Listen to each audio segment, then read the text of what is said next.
सुबह सुबह प्रभु जी दया तेरी नहीं है, रात भर तेरी वफादारी भी।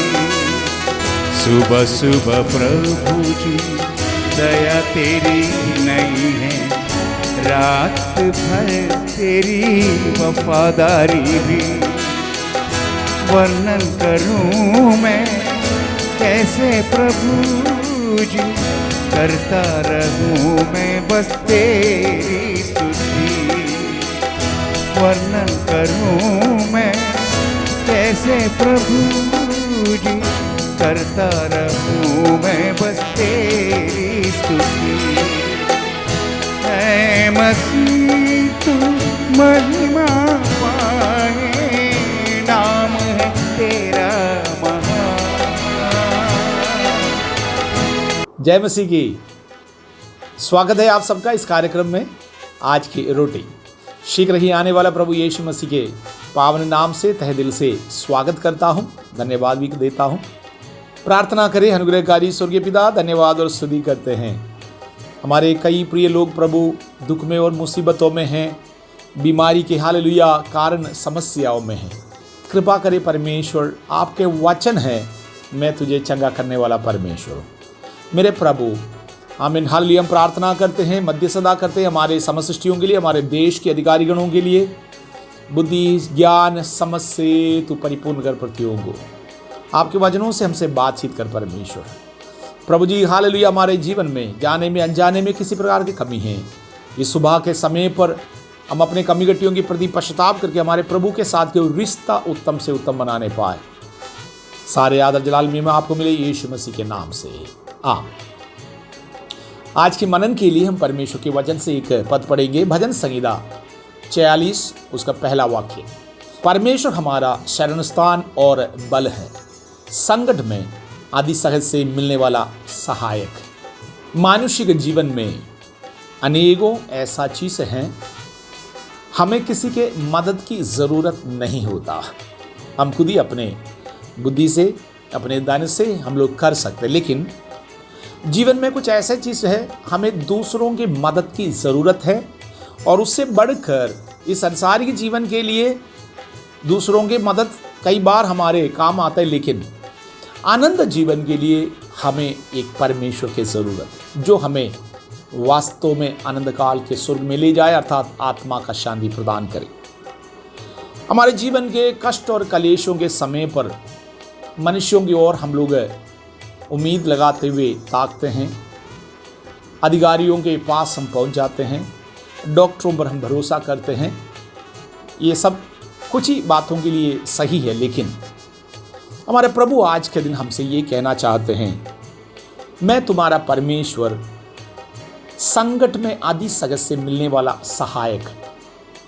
हमारा परमेश्वर अगर हमारा सहायता करते हैं, मानुषीय बुद्धि से जो हम लोग सोचते हैं और हमारे चिंता और व्याकुलता हैं, सब कुछ हमारा परमेश्वर दूर कर सकता है। और वो प्रभु कहता है मैं सहायता करूंगा। उसका मतलब वो परमेश्वर हमारे प्रत्येक समस्याओं में हमारा सहायता करता है।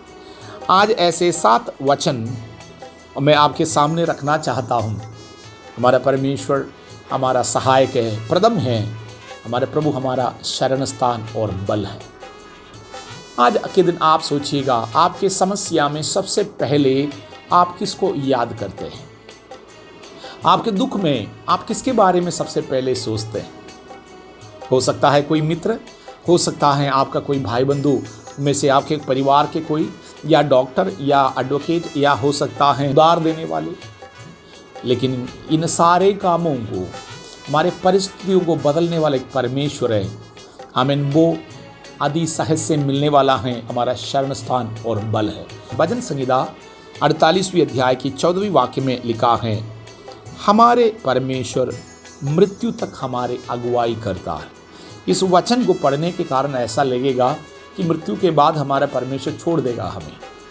ये वचन इस संसार के जीवन के लिए हैं। स्वर्ग में जब हम पहुँचेंगे, हम अपने परमेश्वर के जैसे होंगे, कि अविनाशी देह मिलेंगे। हम भी परमेश्वर के जैसे ज्ञानी होंगे। हमारा परमेश्वर सर्वज्ञानी है। प्रभु हमें भी उधर प्रत्येक ज्ञान प्रदान करेंगे। इसलिए ऐसा देह हमारे होने के कारण विशेष कोई अगुवाई की ज़रूरत नहीं है, लेकिन इस संसार में मृत्यु तक हमें अगुवाई की ज़रूरत है। हमारे परमेश्वर कहता है मृत्यु तक मैं तुम्हें अगुवाई करूँगा। अगर परमेश्वर की अगुवाई नहीं रहेगा, प्रतिदिन हम लोग मलिनता और अशुद्धि में पड़े रहेंगे। तीसरा, हमारा प्रभु हमारे रोग के जो बिछौना है उसको हटाकर नया हालेलुया बिछाएगा। इसका मतलब यही है कि समय पर अनेक लोग हालेलुया बीमारियों में, अनेकों फ़ोन कॉल्स मेरे पास आते हैं। हमें मालूम है मनुष्यों के हाथों में ताकत नहीं है। एक छोटा सा कीटाणु जिससे हमारे आंखों के द्वारा हम देख भी नहीं पाते हैं। संसार के सारे ज्ञानी लोग, संसार के सारे धन, सारे राष्ट्र, सारे अधिकारी सब कोशिश कर ही रहा हैं, लेकिन ये छोटा सा कीटाणुओं को हम लोग अभी तक मार नहीं पाया, रोक नहीं पाया। मेरे प्रियो, हमारे परमेश्वर के वचन है आपके रोग के बिछौना को हमारा परमेश्वर हालेलुया हटा सकता है। आपके लिए नया बिछौना हालेलुया वो बिछा सकता है। चौथा, हमारा परमेश्वर हमारे आंसुओं को कुपी में भरते हैं, वो हमें प्रतिबल देता है। भजन संहिता 56 की 8वीं वाक्य में लिखा है, वो हमारे आंसुओं को कुपी में भरता है। हमारे हालेलुया धार्मिकता के कारण यदि आपने आंसू बहाया होगा, यदि आप दूसरों के कारण दुख झेला होगा, हमारा प्रभु आपको प्रतिबल देगा, इस संसार में भी देगा। एक गिलास पानी भी हम किसी को पिलाते हैं, प्रभु का वचन है कि आने वाले युग में भी तुम्हें प्रतिबल मिलेगा। मेरे प्रियो, हमारा परमेश्वर वायदा करके पूरा करने वाला है, इसलिए आप हिम्मत ना हारे।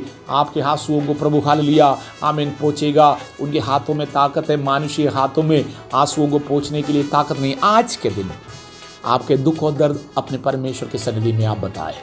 भजन संहिता 18वीं अध्याय की 4वीं वाक्य में लिखा है, हमारा परमेश्वर हमारे लिए पलटा लेता।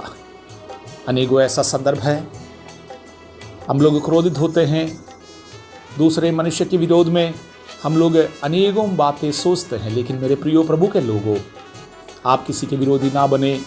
पलटा लेने वाला हमारा परमेश्वर है, हमारे लिए लड़ाई लड़ने वाला हमारा परमेश्वर है। वो न्याय से, धर्म से काम करता है।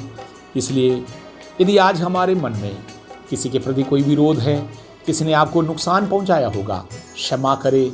हमारा परमेश्वर तब जाकर के आपके लिए आमीन सब कुछ संभव बनाते हैं। हमारे प्रभु ऐसा परमेश्वर है, पुनरुत्थान और जीवन है। वो हमारे जीवन इस संसार में कुछ ही दिनों के लिए, लेकिन अनंत काल के जीवन में ले जाने वाला परमेश्वर कहता है, मैं पुनरुत्थान और जीवन हूँ। हमारा परमेश्वर आमीन हालेलुया वायदा करके पूरा करने वाला है। इसलिए इस परमेश्वर जो जीवन आपके लिए आप वायदा करते हैं, प्रतिज्ञा करता है, वो पूरा करना चाहते हैं। संसार और उसकी अभिलाषा जाती रहेगी। ये संसार के हालेलुया प्रत्येक बातें मिटते जाएंगी। जो लोग अपने बुद्धि और युक्ति के अनुसार धन बटोरना चाहते हैं, मेरे प्रियो, हमारे आशा और भरोसा हमारे परमेश्वर में रहे। आखिरी में आमीन, प्रतिदिन हमारे बोझ उठाने वाला परमेश्वर, हमारा परमेश्वर ने कहा, हे सब परिश्रम करने वालों, बोझ से दबे हुए लोगों, मेरे पास आओ, मैं तुम्हें आमीन छुड़ाऊंगा, मैं तुम्हें शांति दूंगा। हमारा परमेश्वर बोझ उठाते हैं। भजन संहिता 68वीं अध्याय के 19वीं वाक्य में लिखा है, प्रतिदिन वो बोझ उठाते। ऐसा नहीं जब आप थक जाते हैं, आपका बोझ बहुत ज़्यादा होता है, उस समय पर नहीं। हमारा परमेश्वर ठीक समय पर आपके सहायता के लिए आदि सहज से मिलने वाला सहायक परमेश्वर है। इन वचनों से प्रभु आपको आशीष दे। आज के दिन आप आशीषित जीवन व्यतीत करें। आशीषित रहे यीशु मसीह के नाम से, आमीन।